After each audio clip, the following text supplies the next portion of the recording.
സുഹൃത്തുക്കളെ നമസ്കാരം. പുതിയൊരു വീഡിയോയിലേക്ക് എല്ലാവർക്കും സ്വാഗതം. വളരെയധികം ദുഃഖകരമായ വാർത്ത തന്നെയാണ്. ചിക്ക്മാംഗ്ലൂരിൽ കാണാതായ ആ ഒരു സഹോദരിയുടെ ആ ഒരു മകളുടെ മൃതദേഹം കണ്ടെത്തി എന്നുള്ളൊരു വാർത്ത നമ്മളെല്ലാവരും കേട്ടു. ഇപ്പോഴെന്ന് പറഞ്ഞാൽ അവരുടെ വീട്ടുകാർ പറയുന്ന ഒരു കാര്യമുണ്ട്. അതായത് നമ്മൾ അവിടെ തന്നെ ഒരുപാട് അന്വേഷിച്ചതാണ്, അപ്പോഴൊന്നും ആ മൃതദേഹം അവിടെ ഇല്ലായിരുന്നു. ആ മൃതദേഹം അവിടെ കൊണ്ടു ചെന്നിട്ടതാണോ എന്ന് സംശയമുണ്ട്. മൃതദേഹം കാണുമ്പോഴേ അങ്ങനെ ഒരു പഴക്കമുള്ളതായിട്ട് തോന്നുന്നില്ല എന്നുള്ള തരത്തിൽ കുട്ടിയുടെ ബന്ധുക്കളെ ഒരുപാട് സംശയങ്ങൾ ഉന്നയിക്കുന്നുണ്ട്. മറ്റൊരു കാര്യം എന്ന് പറഞ്ഞു കഴിഞ്ഞാൽ ഇതിൽ നമ്മൾ ആരെയാണ് കുറ്റം പറയുക? ഒരുപാട് പേര് അച്ഛനമ്മമാരെ കുറ്റം പറയുന്നുണ്ട്, അതുപോലെ തന്നെ കൂടെ പോയവരെ കുറ്റം പറയുന്നുണ്ട്. ഇതൊക്കെ ഉണ്ടെങ്കിലും ഒരു കാര്യം ഞാൻ നിങ്ങളോട് പറയാം. അതായത് എന്തെങ്കിലും ഒരു അത്യാഹിതം സംഭവിച്ചു കഴിഞ്ഞാൽ തെറ്റിദ്ധരിപ്പിക്കാൻ വേണ്ടിയിട്ട് ഒരുപാട് ആൾക്കാരുണ്ടാകും. അവർ പറയുന്ന കാര്യങ്ങൾ ഇതായിരിക്കും. ആ പെൺകുട്ടി ചിലപ്പോൾ അതിനെ അന്വേഷിക്കണം, അതിൻ്റെ ഫോൺ റെക്കോർഡ് അന്വേഷിക്കണം, അല്ലെങ്കിൽ വേറെ ആരെങ്കിലും അന്വേഷിക്കും, ഇങ്ങനെയൊക്കെ പറയുന്ന ആൾക്കാരുണ്ടാകും. ഇപ്പോൾ തന്നെ എന്ന് പറഞ്ഞാൽ രാവിലെ മുതൽ പറഞ്ഞത് എന്താ, അവരാരോ തട്ടിക്കൊണ്ടുപോയതാണ്, അങ്ങനെ ചെയ്താണ്, ഇങ്ങനെ ചെയ്താന്നൊക്കെ ഒരുപാട് സംശയങ്ങൾ വന്നു. ആ ഒരു സ്ഥലത്ത് കൃത്യമായിട്ട് ഒരു അന്വേഷണം നടത്തിയോ? അതാണ് എനിക്ക് ചോദിക്കാനുള്ളത്. അതുകൊണ്ട് ഇനിയിപ്പോഴും പരസ്പരം പഴിചാരുകയല്ല. ആദ്യം തന്നെ വേണ്ടത് എന്താണെന്നറിയാം, ഇനി ഇങ്ങനെയുള്ളൊരു സംഭവം ഇല്ലാതിരിക്കാൻ വേണ്ടിയിട്ട് മലയാളികൾ സൂക്ഷിക്കണം. കാരണം ഓരോ പത്രമാധ്യമങ്ങളിലും അതുപോലെ തന്നെ ഓരോ ഇതെടുത്തു കഴിഞ്ഞാലും ഇങ്ങനെയുള്ള സ്ഥലങ്ങളിൽ നടക്കുന്ന അപകടങ്ങൾ, അതുപോലെ തന്നെ എന്ന് പറഞ്ഞാൽ അത്യാഹിത ഒരുപാട് പ്രശ്നങ്ങൾ, ഇതൊക്കെ നമുക്ക് അറിയാവുന്നതാണ്. അങ്ങനെ അറിഞ്ഞുകൊണ്ട് തന്നെ എന്ന് പറഞ്ഞു കഴിഞ്ഞാൽ കുട്ടികളെയൊക്കെ അങ്ങനെ കയറൂരി വിടാൻ പാടുണ്ടോ? അതായത് ഇനിയും തന്നെ മാതാപിതാക്കൾ വളരെയധികം സൂക്ഷിക്കുക. 10-14 വയസ്സ്, എനിക്ക് സത്യം പറഞ്ഞു കഴിഞ്ഞാൽ ആ അമ്മയോട് ചോദിക്കാനുള്ളത്, ഒരു മകളെ നിങ്ങൾ ശരിക്കും പറഞ്ഞു കഴിഞ്ഞാൽ ചിറകിനടിയിൽ വെച്ചല്ലേ വളർത്തേണ്ടത്. ഇന്നത്തെ മക്കൾ എന്ന് പറഞ്ഞു കഴിഞ്ഞാൽ ആര് പറഞ്ഞാലും കേൾക്കത്തില്ല. അങ്ങനെയുള്ളവരെയൊന്നും കൂട്ടിയിട്ട് എവിടെയും പോകാൻ പാടില്ല എന്നേ ഞാൻ പറയുള്ളൂ. എല്ലാവരും പറയുന്ന ഒരു കാര്യമാണ്, എൻ്റെ മകള് കേൾക്കുന്നില്ല എന്നൊക്കെ പറഞ്ഞ് ചില ആൾക്കാർ പറയുന്നുണ്ട്. ഒരു കാര്യം ഞാൻ നിങ്ങളോട് പറയാം, അത് നിങ്ങളുടെ പാട്ട് തന്നെയാണ്, അല്ലാതെ വേറെ ആരുതുമല്ല. നിങ്ങളുടെ മകള് പറഞ്ഞാൽ കേൾക്കുന്നുണ്ടെങ്കിൽ അത് നിങ്ങളുടെ പ്രശ്നം തന്നെയാണ്, ഒരിക്കലും മറ്റുള്ളവരുടേതല്ല. നമ്മൾ എപ്പോഴും മക്കളെ വളർത്തുമ്പോൾ വെറും സ്നേഹവും അതുപോലെ തന്നെ എല്ലാ കാര്യങ്ങളും കൊടുക്കുന്നതിനൊപ്പം അനുസരണ എന്ന് പറയുന്ന ഒരു സംഭവം കൂടി ഉണ്ട്, അതുകൂടി കൊടുക്കണം. അല്ലാതെ എന്ന് പറഞ്ഞു കഴിഞ്ഞാൽ എന്ത് വേണമെങ്കിലും വാങ്ങിച്ചു കൊടുക്കുന്ന സ്വഭാവം ഇന്ന് നമുക്ക് എല്ലാവർക്കും അറിയാം. അച്ഛനമ്മമാരുടെ കയ്യിൽ എന്ന് പറഞ്ഞാൽ ലക്ഷങ്ങളുണ്ട്. എല്ലാ അച്ഛനമ്മമാരുടെ കയ്യിലും പൈസയുണ്ട്. പൈസയില്ലാത്ത ആൾ കടം മേടിച്ചിട്ടെങ്കിലും ഇന്ന് മക്കൾക്ക് കൊടുക്കും. അതാണ് നിങ്ങൾ ആലോചിക്കേണ്ടത്. അതുകൊണ്ട് തന്നെ അങ്ങനെ കൊടുക്കുമ്പോഴേ വളരെയധികം സൂക്ഷിക്കണം എന്നാണ് എനിക്ക് പറയാനുള്ളത്. പിന്നെ ഇങ്ങനെയുള്ള സ്ഥലങ്ങളിലൊക്കെ നമ്മൾ ടൂറ് പോയി കഴിഞ്ഞാൽ ഒരു മര്യാദ, അതായത് കൃത്യമായിട്ടെന്ന് പറഞ്ഞു കഴിഞ്ഞാൽ ഒന്ന് അഗാധ ഗർത്തങ്ങളാണ്, അതുപോലെ തന്നെ ഈ ചില സ്ഥലങ്ങളൊക്കെ എന്ന് പറഞ്ഞാൽ നിഗൂഢതകളുടെ താഴ്വരയാണ്, പിന്നെ ഒരുപാട് പ്രശ്നങ്ങൾ നടന്ന സ്ഥലമായിരിക്കാം.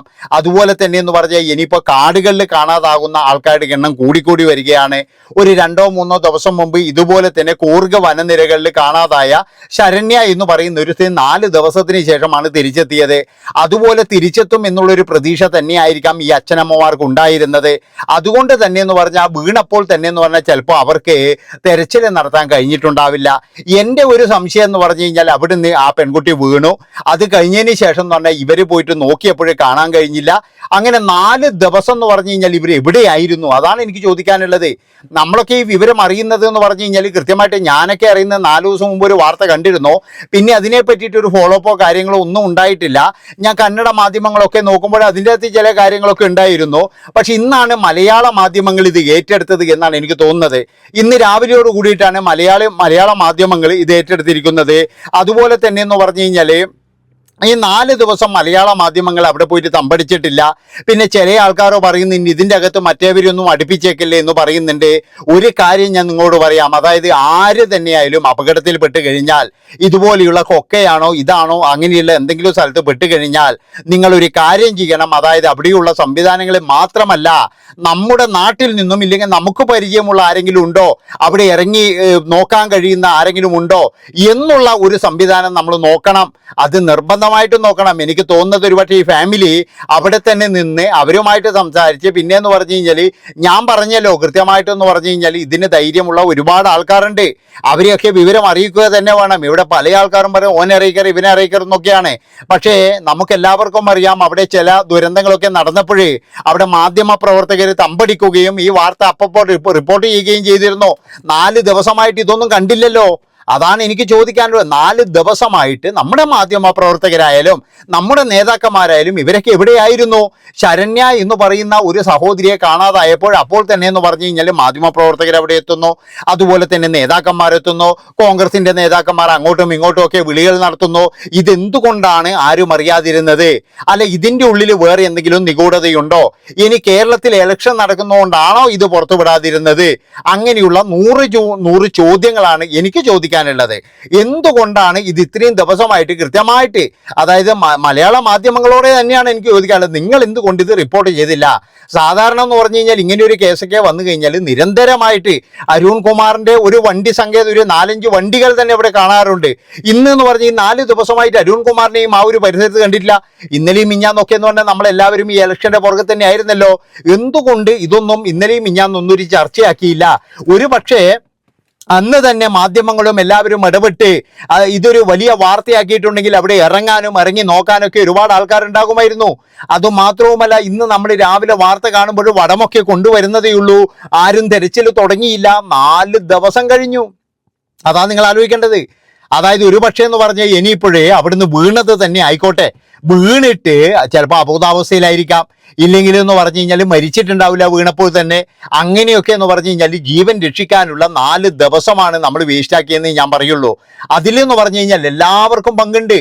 അതായത് കുട്ടീനെ തട്ടിക്കൊണ്ടുപോയതാണോ, അല്ലെങ്കിൽ കുട്ടി ഒളിച്ചോടിയതാണോ, അല്ലെങ്കിൽ കുട്ടി വേറെ എവിടെയെങ്കിലും വഴിവിട്ടെങ്കിലും തട്ടിക്കൊണ്ടുപോയതാണോ, അല്ലെങ്കിൽ കുട്ടി കൂടെയുള്ളവരാരെങ്കിലും ഉന്തിയിട്ടതാണോ? അങ്ങനെയുള്ള ഒരുപാട് ചോദ്യങ്ങളും കാര്യങ്ങളൊക്കെ ചോദിച്ച് നമ്മളെ ഒരുപാട് ദിവസങ്ങൾ എന്ന് പറഞ്ഞു കഴിഞ്ഞാൽ ഇതുപോലെ ചെയ്തു എന്നേ ഞാൻ പറയുള്ളൂ.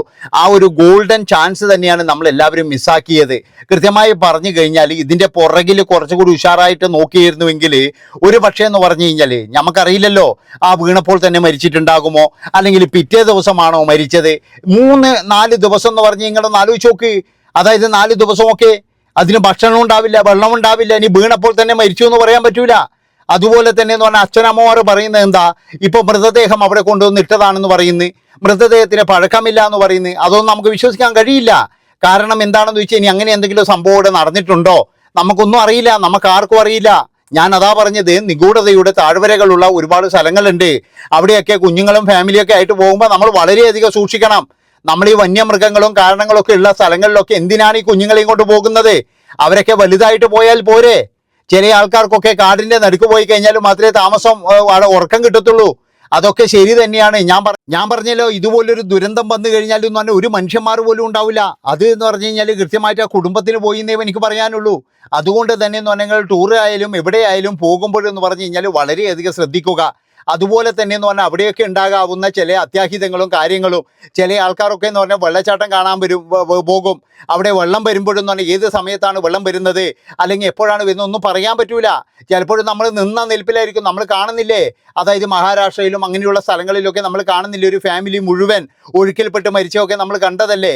അതൊക്കെ കണ്ടിട്ടും നമ്മൾ ഇങ്ങനെയുള്ള അറിയാത്ത സ്ഥലങ്ങളിൽ അല്ലെങ്കിൽ എന്തെങ്കിലും പറയുമ്പോൾ, ഇപ്പോൾ നിങ്ങൾക്ക് പാക്കേജുകളാകുന്ന ടൂറുകാരുണ്ട്, അവന്മാർക്ക് പോലും അറിയില്ല. അവന്മാരൊന്നും ശരിക്കും പറഞ്ഞ ഒരു സിസ്റ്റത്തിൻ്റെ ഭാഗമായിട്ടല്ല പ്രവർത്തിക്കുന്നത്.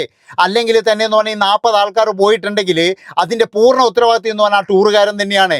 അവൻ പറയണം, അവൻ ശ്രദ്ധിക്കണം എന്ന് പറയണം. അവനല്ലേ കുറച്ചുകൂടി കൂടുതലായിട്ട് ഇത് ചെയ്യേണ്ടത്. അതുകൊണ്ട് എനിക്ക് പറയാനുള്ളത് എന്താണെന്ന് ചോദിച്ചാൽ, അവിടെ എല്ലാവർക്കും പരാജയം സംഭവിച്ചിട്ടുണ്ട്. അതെന്ന് പറഞ്ഞാൽ കുട്ടിയുടെ മാതാപിതാക്കൾ മുതൽ ബന്ധുക്കൾ മുതൽ ടൂർ ഓപ്പറേറ്റർമാർക്കും അവർക്കെല്ലാവർക്കും ഇതൊരു പരാജയം ഏറ്റിട്ടുണ്ട് എന്നാണ് എനിക്ക് തോന്നുന്നത്. കാരണം എന്താണെന്ന് വെച്ച് കഴിഞ്ഞാൽ ഇത്രയും ദിവസം ഇതൊന്നും അധികം ആൾക്കാരൊന്നും അറിഞ്ഞിട്ടില്ല. പിന്നെ ഇലക്ഷൻ്റെ തിരക്കായതുകൊണ്ടാണോ എന്നറിയില്ല, ഇനി ആരും ശ്രദ്ധിക്കാത്തതുകൊണ്ടാണോ എന്നറിയില്ല, ഇന്ന് രാവിലെ മുതലാണ് ഇതിൻ്റെ കൃത്യമായിട്ടുള്ളൊരു അപ്ഡേറ്റുകൾ വരാൻ തുടങ്ങിയത്. ഏതോ ഒരു ദിവസത്തെ ഏതോ ഒരു ന്യൂസിൽ ചെറിയൊരു വാർത്ത നമ്മൾ കണ്ടതാണ്. അത് അന്ന് തന്നെ എല്ലാവരും വിടുകയും ചെയ്തു. ആരും അതിനെ അത്രത്തോളം ഫോളോ അപ്പ് ചെയ്തിട്ടില്ല. ഇന്നാണ് പിന്നീട് ഈ ഒരു വാർത്ത ഫോളോ അപ്പ് ചെയ്തത് എല്ലാവരും കൂടിയിട്ട്. അപ്പോഴേക്കെന്ന് പറഞ്ഞു കഴിഞ്ഞാൽ ഇപ്പോൾ മൃതദേഹമാണ് കിട്ടിയിരിക്കുന്നത്.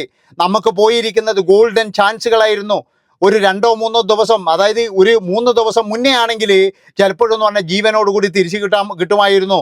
ഇനിയിപ്പോഴെന്ന് പറഞ്ഞു കഴിഞ്ഞാൽ നമുക്ക് കുറച്ച് കഴിഞ്ഞാൽ വിവരങ്ങളെല്ലാം അറിയാം, എങ്ങനെയായിരിക്കും മരിച്ചിട്ടുണ്ടാവുക.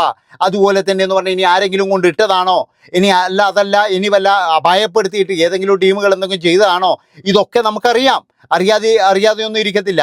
പക്ഷേ ഇനിയെങ്കിലും എന്ന് പറഞ്ഞാൽ മലയാളികൾ നമ്മൾ പോകുന്ന ഒരു കാര്യം ആലോചിക്കണം.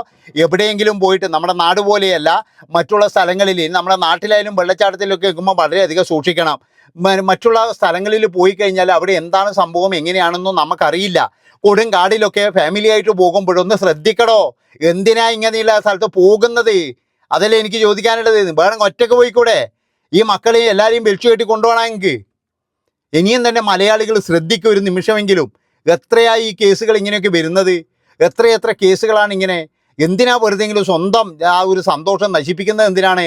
ഒരു ചെറിയൊരു ഇതിനു വേണ്ടിയിട്ട് ഒരു സന്തോഷം നശിപ്പിക്കണോ? ഇനിയിപ്പോഴും വെക്കേഷൻ കാലമാണ്, സകല ആൾക്കാരും തന്നെ ടൂറിന് പോകുന്ന കാലമാണ്. അപകടങ്ങൾ ഒരു ഭാഗത്തുണ്ട്, അതുപോലെ തന്നെ എന്ന് പറഞ്ഞാൽ ഇതുപോലെയുള്ളത് ഒരു ഭാഗത്ത്. ഉത്സവത്തിന് പോയ ആന ഇറങ്ങരുത്, ഇങ്ങനെയൊക്കെ ഒരുപാട് പ്രശ്നങ്ങൾ നമ്മളെ നാട്ടിലുണ്ട്. അതുകൊണ്ട് വളരെയധികം ശ്രദ്ധിച്ച് നല്ല രീതിയിൽ സൂക്ഷിച്ചോ മക്കളെ, അത്രേ എനിക്ക് പറയാനുള്ളൂ. അടുത്ത വീഡിയോ ആയിട്ട് വരട്ടെ. ഇത് നിർത്തിയിട്ട് പോകുന്നൊന്നുമില്ല. നന്ദി, നമസ്കാരം.